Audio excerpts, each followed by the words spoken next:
哋有冇事啊？冇事啊！你哋喺度做緊乜嘢啊？我哋喺個練緊接力啊！練接力？得你唔知咩？嚟緊4月10號，即係放完復活節假，開學第2日就係陸運會啦。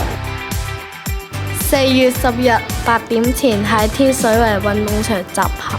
當日穿着本校運動服或者體育校隊服，同學請帶輕便背包，帶水樽、毛巾、餐具、少量零食。喺呢一個假期，同學可以練定班口號，為自己班嘅同學打氣，亦可以做下運動，拉下筋。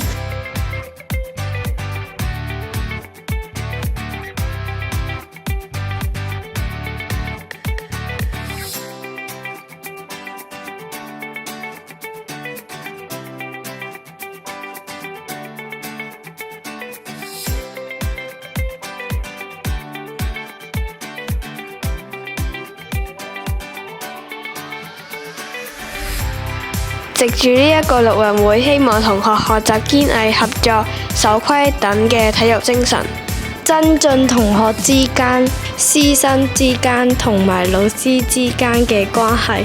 最後希望大家全力以赴享受比賽。